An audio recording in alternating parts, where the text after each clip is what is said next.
Amis Capricorne, bienvenue pour votre guidance sentimentale du mois de mars. On va tout de suite regarder ça avec l'oracle du chakra du cœur et on va tirer 4 cartes pour savoir ce qui vient à vous. Alors n'oubliez pas qu'il s'agit d'une guidance générale, donc prenez uniquement ce qui résonne pour vous. Et surtout, n'hésitez pas à aller regarder vos horoscopes en signes lunaire, solaire et ascendant pour avoir la complémentarité de toutes les énergies qui vont venir traverser votre signe ce mois-ci. Alors, sur ces 4 cartes, nous allons tout de suite commencer par la première.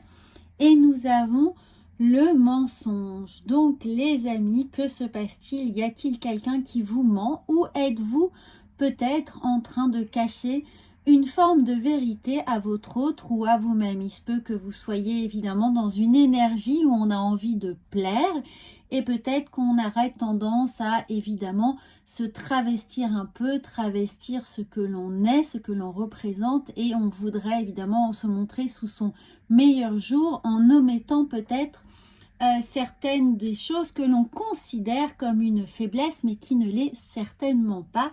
Donc, n'hésitez pas ici à vous recentrer, à être vigilant concernant l'image que vous renvoyez, puisque vous pourriez, si vous êtes célibataire, attirer évidemment une personne qui ne correspond pas tout à fait à ce que vous souhaitez en lui montrant une image faussée de vous-même. Et si vous êtes en couple, eh bien attention à et bien évidemment être vous également ou être vigilant à ce que votre autre vous propose. Est-ce que c'est lui qui est dans le mensonge? Est-ce que c'est vous également qui êtes peut-être en train de taire vos envies, vos besoins, de sacrifier quelque chose qui vous est important ou au contraire de surévaluer votre capacité peut-être à surmonter un stress, une épreuve, ou évidemment être dans une relation triangulaire. À vous de voir en fonction de ce que vous êtes en train de vivre.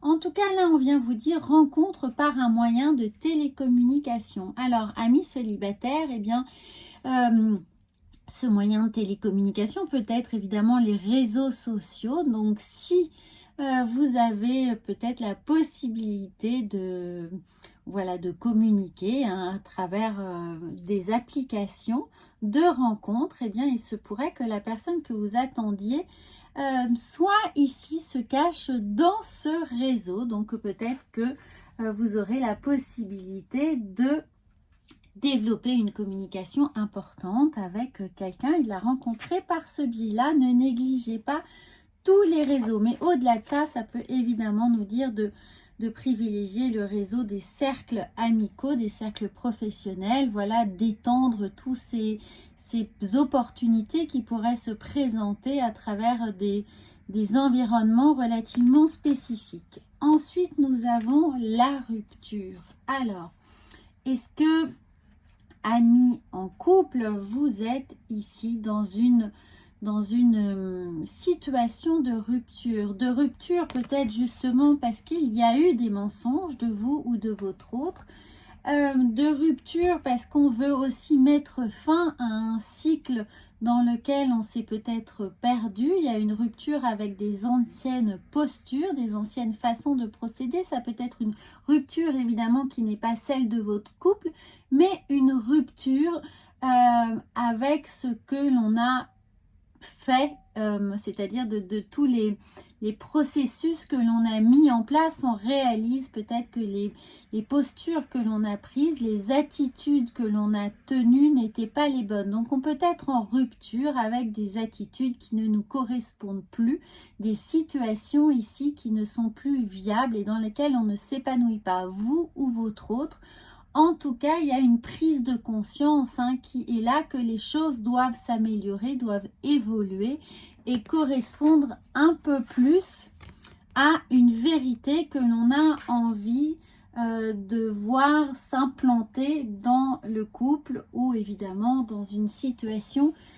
Si l'on est célibataire, on sait qu'il y a un changement là qui s'impose pour nous au mois de mars pour ne plus être dans une situation où on se voile la face d'une certaine manière.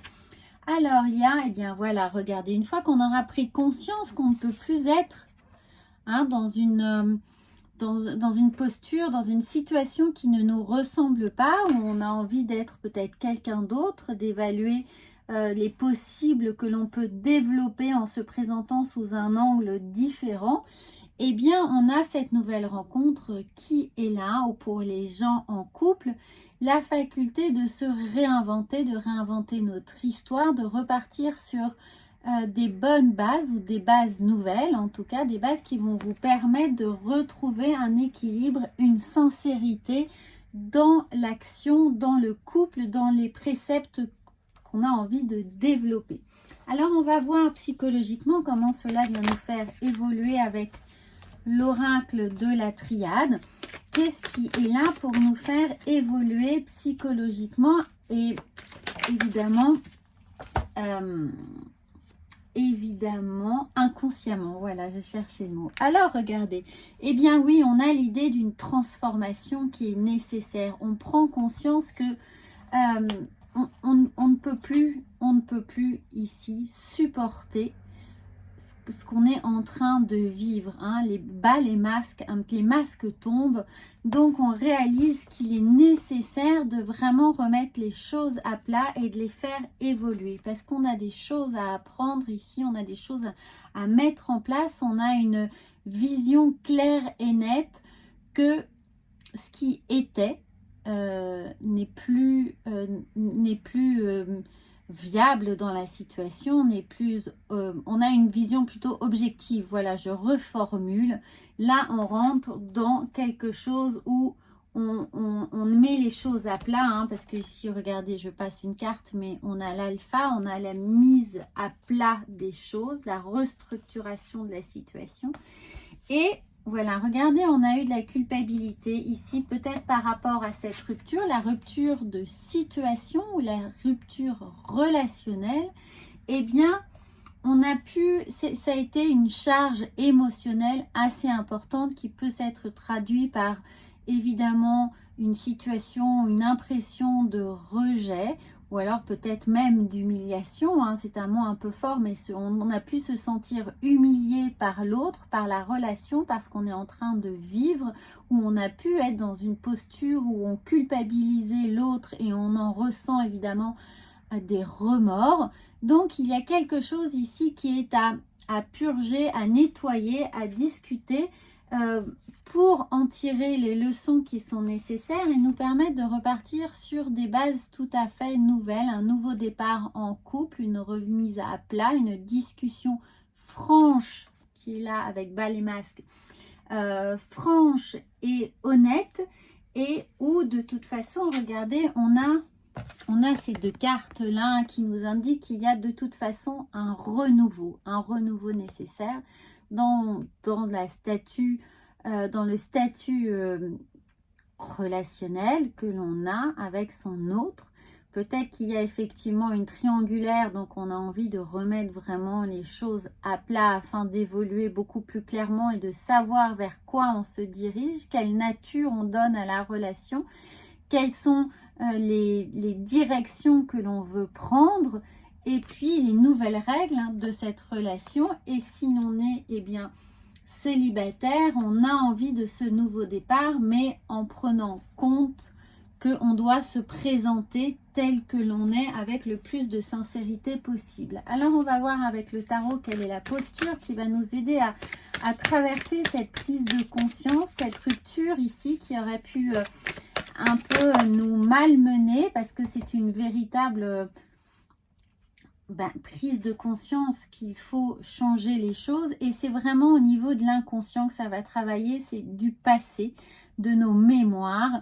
Regardez, nous avons la lune, donc il y a des ruminations qui sont là, peut-être des choses que l'on n'a pas osé s'avouer ou avouer à l'autre, notamment peut-être une relation extra-conjugale ou des petits mensonges cumulés.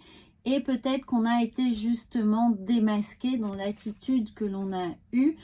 Donc, il est nécessaire de vraiment faire preuve là de franchise, de ne pas essayer de se défausser dans la situation et de purger vraiment ça, de faire remonter les remords, les reproches que l'on pourrait avoir, même si c'est une situation qui risque d'être un peu compliquée, un peu douloureuse, mais de toute façon, elle est là pour vous aider à prendre ce nouveau départ, à envisager les choses avec beaucoup plus de clarté et même de légitimité, dans la mesure où vous allez retrouver vos bases arrières, que vous allez retrouver ce pourquoi vous avez envie de vous mettre en couple, pourquoi vous êtes mis en couple avec cette personne, pourquoi vous l'avez choisi, ou évidemment pourquoi vous allez, si vous êtes célibataire, aller vers cette personne. Donc il y a un grand élan ici de sincérité, de spontanéité. La coupe est pleine, on a envie de se débarrasser de ses oripeaux, on a envie de se débarrasser de son passé douloureux, d'une histoire difficile à vivre, à supporter, à tenir en termes de vraiment de charge émotionnelle. Peut-être même qu'il y a là une histoire familiale qui est que l'on porte, hein. Peut-être que l'on est que l'on est avec une séparation et une garde partagée pour lequel on est absolument, voilà, il y a des choses contestataires, enfin, des choses à contester, pardon. Et donc, on a vraiment l'envie de reformuler les bases de la famille, de remettre à plat la façon dont on gère le foyer. Alors là, nous avons le trésor. La force de conviction et la persévérance te guident vers l'abondance à laquelle tu aspires. Regardez la force de conviction. Voilà ce qui va être votre trésor. Voilà ce qui va vous guider. C'est-à-dire d'essayer de faire en sorte que votre vérité, votre véritable moi, ce qui vous définit au plus profondément avec votre morale et vos valeurs sont entendues. Voilà, qu'elles soient entendues, qu'elles soient comprises et que ensuite votre autre puisse se positionner par rapport à ça, mais vous n'avez absolument plus envie de travestir vos sentiments. Donc, et si vous êtes célibataire, eh bien, gardez cette conviction que vous êtes quelqu'un d'unique et qui n'a pas besoin de se travestir pour plaire à l'autre. Bien sûr qu'il y a des adaptations, qu'il peut y avoir des compromis, mais ça, normalement, ça doit être fluide dans une relation et ça ne doit pas être les sacrifices au détriment de l'autre ou d'une cause ou de valeurs, d'abandonner ses propres valeurs pour l'autre. Alors, nous avons le petit message de lumière qui va un peu clôturer ce tirage. Alors, nous en avons 3. La gratitude. Je suis reconnaissant envers la vie, ma famille, mes amis, mes collègues et êtres. Et bien plus encore, mon cœur s'ouvre à la gratitude et je remercie tout ce que l'on fait pour moi et aussi ce que je fais pour moi. N'oubliez pas, ce que vous faites pour vous, c'est vraiment la possibilité de vous accorder tout le respect que vous méritez. C'est vraiment de ne pas pencher vers l'auto-sabotage, mais toujours prendre conscience que la première personne à qui vous devez le respect, c'est d'abord à vous-même. Alors, la carte de lumière, vous êtes en capacité d'attirer évidemment de merveilleuses choses à vous. La carte de lumière vient apporter un éclairage sur votre être intérieur, sur vos possibles, sur vos capacités et notamment là, éprouver de la gratitude pour tout ce que vous êtes et ce que vous représentez. Et bien entendu, on a la carte du passé. Je laisse tomber les vieux manteaux du passé. Quand je vous parlais d'oripeaux, voilà, on a les vieux manteaux du passé qui alimentent mes peurs et mes souffrances. J'écarte le passé pour mieux vivre le présent afin de préparer le futur. Donc, essayez de ne pas vous mettre dans un schéma répétitif qui va vous mener indéniablement vers les mêmes échecs, les mêmes frustrations et les mêmes incapacités à surmonter les choses. Laissez se passer avec la lune derrière vous, essayez de en comprendre évidemment les axes qui vous remettent dans des situations répétitives pour évidemment faire ce travail ici de prise de conscience, de connaissance et développer des nouveaux outils de communication qui vont vous permettre d'évoluer de façon totalement harmonieuse dans votre couple. Voilà les amis Capricorne, j'espère que ça va vous aider à faire face à ce mois de mars et surtout vous apporter un peu plus de compréhension sur la situation que vous êtes en train de vivre. Donc n'hésitez pas à vous abonner à cette chaîne et bien évidemment à la commenter pour qu'on puisse avancer ensemble avec vos énergies. Je vous souhaite un très bon mois de mars et à bientôt.